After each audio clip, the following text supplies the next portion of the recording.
7 لاکھ سے زیادہ لوگ صرف 2024 میں پاکستان کو چھوڑ کے گئے ہیں، اور ان میں سے میجورٹی جو ہے وہ یوتھ ہے۔ یہ ہمارے لیے اور آپ سب کے لیے پرابلم ہے۔ وین آئی سے ہمارے لیے، میں ٹیک کمپنیز کی بات کر رہا ہوں، اپنی کمپنی کی بات کر رہا ہوں، اور اپنے جیسے جتنے بھی سی ای اوز ہیں ان کے پرابلمز کی بات کر رہا ہوں۔ کیونکہ ٹیکنالوجی کمپنی تب چلتی ہے جب ان کے پاس ٹیلنٹڈ ریسورسز ہیں، ان کو لانا اور پھر ان کو ریٹین کرنا۔ کیونکہ جب بھی ہم کوئی فریش گریجویٹ ہائر کرتے ہیں تو کمپنی اس کے اوپر ایک سرٹن انویسٹمنٹ کرتی ہے، ٹریننگ پہ، جو اس کا لرننگ ٹائم پیریڈ ہوتا ہے، جب کمپنی پروفٹ نہیں بنا رہی ہوتی اور ریسورس سیکھ رہا ہوتا ہے۔ اب جب وہ ریسورس سیکھ جاتا ہے تو آج کل وہ باہر جانا پریفر کرتا ہے، اس کو ریٹین کرنا مشکل ہو گیا ہے۔ اب وہ باہر جانا جب پریفر کرتا ہے تو ہم اس سے پوچھتے ہیں کہ بھائی کیوں جانا چاہتے ہو، اور وہ جو ایک لمبی ہمیں ریزنز کی لسٹ دیتا ہے، تو یقین کریں ہمارے پاس ایکچولی کوئی جواب نہیں ہوتا اور کوئی جواز نہیں ہوتا اس کو روکنے کا کہ تم پاکستان چھوڑ کے مت جاؤ۔ موٹیویشنل باتیں تو کی جا سکتی ہیں کہ یار پاکستان کو تمہاری ضرورت ہے، پاکستان میں آپ جیسے لوگوں کا رہنا ضروری ہے، بہت ساری باتیں ایسے کی جا سکتی ہیں، بٹ یقین کریں دیر از نو لاجیکل ریزن جو ہم اسے کہیں کہ نہ جاؤ۔ کیوں؟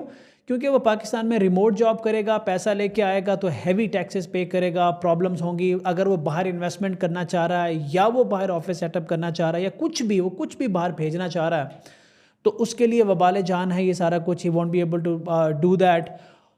ہم نے اپنے ٹیلنٹ کے لیے، یوتھ کے لیے، میں صرف یوتھ کی بات کروں گا، ان 7 لاکھ لوگوں میں سے میں صرف یوتھ کی بات کروں گا، کیونکہ ان سے ہم ٹیک کمپنیز ڈائریکٹلی ہٹ ہو رہے ہیں۔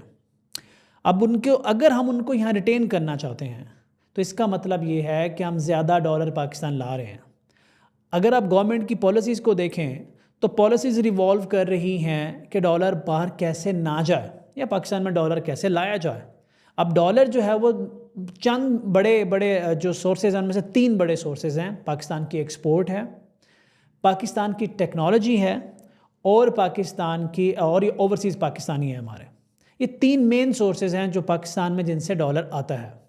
جب ہم ٹیکنالوجی کی بات کرتے ہیں تو پاکستان کے پاس کوئی ایسا سافٹ ویئر یا ایسا وائٹ لیبل چیز نہیں ہے جو ہم باہر بھیجتے ہوں۔ بائی ٹیکنالوجی موسٹلی ہماری سروسز یا کچھ ٹیکنیکل پروڈکٹس جو ہمارے ان ٹیلنٹڈ لوگوں نے بنائے ہیں۔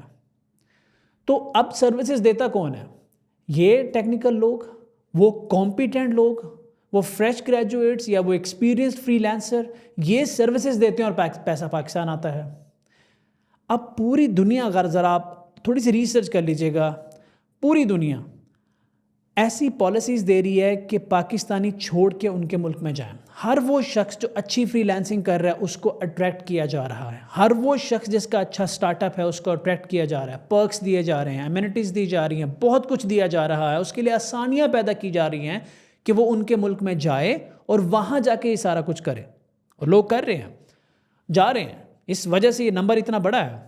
اور آن دا ادر ہینڈ جو لوگ یہاں بیٹھے ہیں وہ اپنا پیسہ باہر پارک کر رہے ہیں، کیونکہ ان کو ڈر ہے کہ لائیں گے تو ہیوی ٹیکسز دینے پڑیں گے، پھر لانے کے بعد بھی ان کا پیسہ ڈی ویلیو ہوتا ہے، اس لیے پیسہ باہر ہی پارک کر دو۔ کیونکہ ہماری پالیسیز جو ہے وہ ڈالر کو کنٹرول کرنے کے لیے تو ہیں، لیکن آپ کا جو اصل ڈالر ہے نا، آپ کے جو اصل ویلیو ہے نا، یہ ڈالر لانے والے لوگ ہیں، یہ ٹیلنٹڈ یوتھ ہے جو اصل ویلیو ہے۔ آسانیاں ان کے لیے پیدا کریں، ان کو ریسٹرکٹ کرنے کی کوشش مت کریں۔ میں پہلے بھی بول چکا ہوں، میں آن کیمرہ کہہ رہا ہوں کہ آپ ٹیکنیکل لوگوں کو کبھی کنٹرول کر ہی نہیں سکتے، آپ ریسٹرکٹ ان کو کر ہی نہیں سکتے۔ آپ ان کو فیسیلیٹیٹ کریں، اور آپ کے پاس صرف ایک آپشن ہے کہ ان کو فیسیلیٹیٹ کریں، اور ان کو فیسیلیٹیٹ کرنے کا طریقہ یہ ہے کہ ان کی پیمنٹ لینڈنگ پہ یہ جو ٹیکسز لگے ہوئے ہیں یہ بالکل نہیں ہونے چاہیے۔ اگر انہوں نے باہر اپنے انویسٹمنٹ کرنی ہے، مارکیٹنگ کرنی ہے، برانڈنگ کرنی ہے، please let them do that.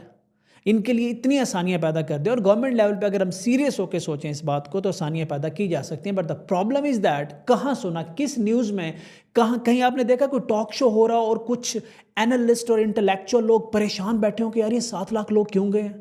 کہیں آپ نے دیکھا؟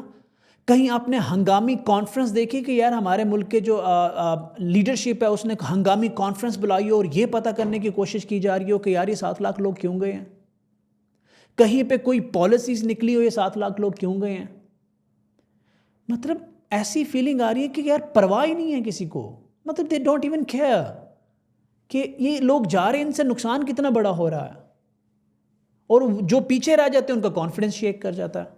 اور جو ٹیک کمپنیز ہیں ان کا سب سے بڑا سردرد یہ ہے کہ ریسورس ڈھونڈنا کیسے ہے, ریٹین کیسے کرنا ہے. ہمیں ریسورسز نہیں ملتے. ایک طرف بے روزگاری ہے اور ایک طرف ہمیں ریسورسز نہیں ملتے. کیوں؟ کیونکہ ٹیکنیکل جو اسٹرانگ کانسیپچولی اسٹرانگ ریسورس ہوتا ہے وہ پہلے ہی باہر چلا جاتا ہے.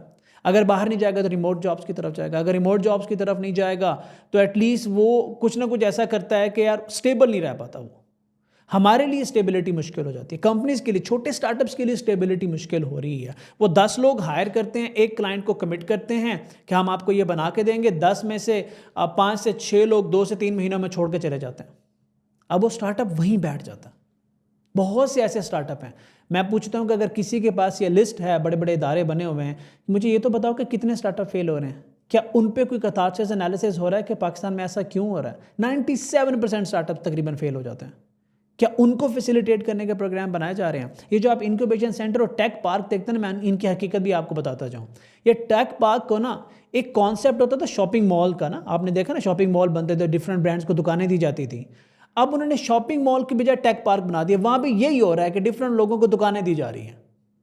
ٹیک پارک کا یہ مطلب نہیں ہوتا. ٹیک پارک کا مطلب ہوتا ہے انوویشن. ٹیک پارک کا مطلب ہوتا ہے فیسیلیٹیشن. ٹیک پارک کا مطلب ہوتا ہے سسٹم. وہ ایک انکیوبیشن پلس فیسیلیٹیشن اور وہ بہت کچھ ایک ساتھ ہوتا ہے.